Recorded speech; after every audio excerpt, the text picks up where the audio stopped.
The Varelian Dominion was not a place for humans. It was a towering empire of crystalline worlds, built by a species whose elegance was only matched by their arrogance. To them, humans were inventive but primitive, good enough to repair machines, but never to lead them. And yet, Elias Vance, a human engineer from the Terran Federation, found himself aboard the Varelian flagship Orion, floating among the amber clouds of the gas giant Ancora. He was there to do what he always did: fix things. The ship's plasma conduits had failed, and the Varelians' delicate hands were not suited to crawl through narrow ducts soaked in ionized gas. Elias had spent weeks working alongside the alien crew. Most ignored him, some mocked him, and only one spoke to him with respect. Her name was Princess Lyrian of Varelia, the Dominion's youngest royal and the ship's diplomatic envoy. She wasn't like the others. She didn't speak down to him. She didn't treat him like a servant. She had a curiosity in her violet eyes, the kind that made Elias wonder if she saw something in him others couldn't. One night, while he was recalibrating the fusion grid, she appeared behind him. "Human," she said softly, her voice melodic yet uncertain. "You work late." He smiled beneath his oil-streaked visor. "It's what we do best. Work, fix, repeat." She tilted her head, her silver hair catching the dim light. "On Varelia, no one of noble blood labors like that." "Yeah, well, on Earth everyone does." Her lips curved into a faint smile. "Maybe that's why you build so much. You earn what you make." He didn't know it then, but that single conversation would become the thread that bound them together. Through betrayal, fire, and blood. Middle, the coup in the stars. Weeks later, the Orion descended into chaos. Lyrian had been sent to negotiate a peace treaty with the neighboring Sereth Syndicate, a rival empire on the brink of war.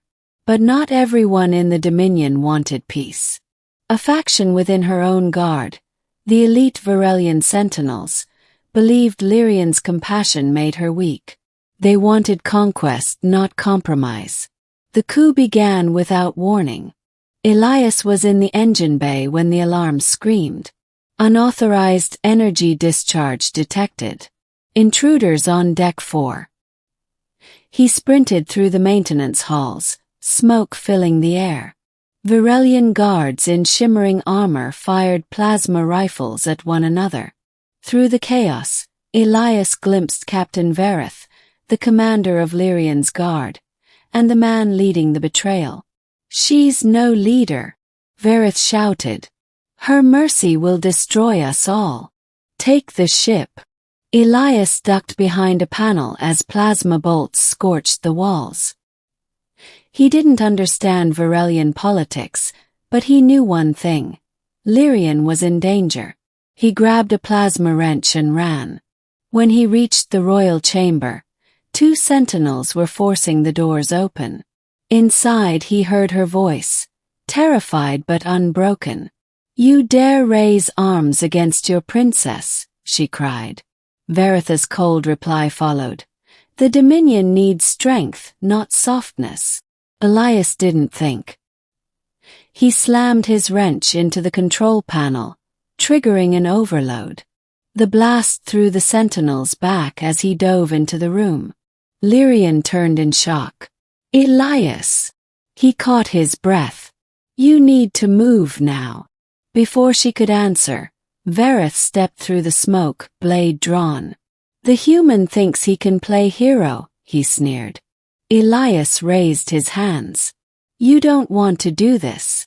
"I've already done it," Verith said coldly. "Step aside, Terran." Lyrian's voice trembled, but her stance was firm. "He saved my life once already. You'll have to kill us both." Veritha's blade ignited. "So be it." The fight for her life.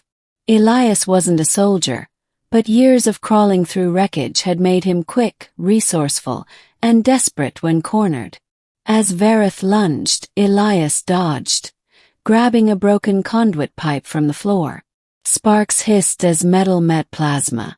The room filled with light and chaos, Elias fighting for his life for hers. He took a glancing hit to his arm, the heat searing through his sleeve. Still he swung back, connecting the pipe with Veritha's jaw. "You fight like a human," Verith snarled. "Good," Elias spat, "because I am one." Behind them, Lyrian activated a defensive field, trying to seal the chamber. But more guards were forcing their way through. Elias knew they couldn't hold them off. He shouted to her, "There's an escape bay under deck 6. Go. I won't leave you. Lyrian, go." The look she gave him, pure anguish, burned into his memory as she fled toward the corridor. Elias turned to face the oncoming soldiers. He grabbed a fallen plasma rifle and set it to overload, tossing it into the doorway. The explosion rocked the corridor, sealing the path behind her. Middle, the chase through the fire. Lyrian ran through the ship's golden halls, tears streaking her face. The betrayal of her own guard, the men sworn to protect her, was a wound deeper than any weapon could inflict. And yet in her mind she saw him, the human engineer, standing against warriors born and bred for battle. He wasn't trained to fight. He had no armor, no title, no reason to die for her. But he had chosen to stand in their way. She found an emergency shuttle bay and keyed in her royal code. The bay doors opened with a hiss, revealing a small escape vessel. She climbed aboard but hesitated, her hands trembling over the controls. "Come on, Elias," she whispered. "Please." Moments later, the blast door behind her opened, and Elias stumbled in, coughing, his arm burned, his shirt torn. "You," she gasped, rushing to him. "You made it." "Barely," he said, collapsing into a seat. "You flying, or am I?" Her trembling hands gripped the controls. "I can fly." The ship roared to life and shot into the dark void just as Orion exploded behind them. The shockwave rattled their shuttle, but they made it, alive. Now. Middle, refuge among ruins. They landed on the surface of Cryos 4, a barren moon orbiting the gas giant. The crash landing damaged the ship's hull, forcing them to make camp inside the wreck. Days turned to weeks as they scavenged, repaired, and waited for rescue that never came. In that quiet exile, something changed between them. She was no longer the regal princess commanding starships. He was no longer the lowly human engineer. They were simply two survivors in a cold universe. One night, while they worked under the pale glow of Cryos's rings, Lyrian asked softly, "Why did you do it? You could have run." Elias looked at her, eyes reflecting the flicker of the campfire. "Because you didn't deserve to die for doing the right thing." She lowered her gaze. "I thought humans were selfish." He chuckled weakly. "You've been talking to the wrong humans." Her lips curved faintly. "Then perhaps I should keep talking to you." Their laughter broke the silence. It was the first time in weeks that the world didn't feel empty. Ending, the return and the reckoning. Months later, a Dominion patrol found them. The news of the Orion's destruction had spread across the stars, but so had rumors that the princess still lived, and that a human engineer stood against the royal guard to save her. When they were brought back to the capital world of Verelia, the court demanded answers. Veritha's followers had been executed, but now suspicion fell on Lyrian herself. The High Council convened to question her loyalty. As she stood in the Grand Hall, surrounded by nobles and soldiers, Elias was ordered to remain behind. "A human cannot speak in matters of Verelian law," they told him. But when the council accused her of treason for allowing an outsider to interfere, he could no longer stay silent. He stormed into the chamber. "She's not a traitor," he shouted. "She's the only one who still believes peace is worth fighting for." Gasps filled the hall. The guards stepped forward, but Lyrian raised her hand. "Let him speak." Elias met her eyes. "I don't care what laws you have. I saw your own people turn their weapons on you.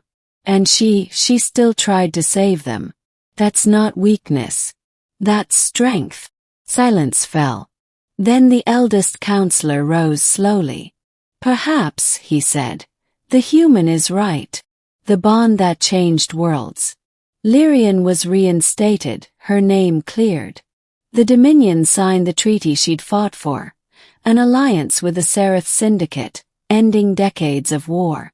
As for Elias, he was offered a choice: return to Earth a hero, or stay as Varelia's chief engineer and liaison to humanity. He looked to Lyrian. "What do you want me to do?" She smiled softly. "You've already stood between me and death, Elias. Maybe now you can stand beside me in life." He took her hand. "Then I guess I'm staying." Epilogue: The Star Between Two Worlds. Years later, when the Orion II launched under a joint human-Varelian command, it bore a name etched in both languages: Unity. And at its helm stood Princess Lyrian and Chief Engineer Elias Vance, the human who had once been called weak, now known across galaxies as the man who defied an empire to protect what was right. Some said it was destiny. Others called it love. But to them, it was simply the moment one life stepped in front of another and refused to move.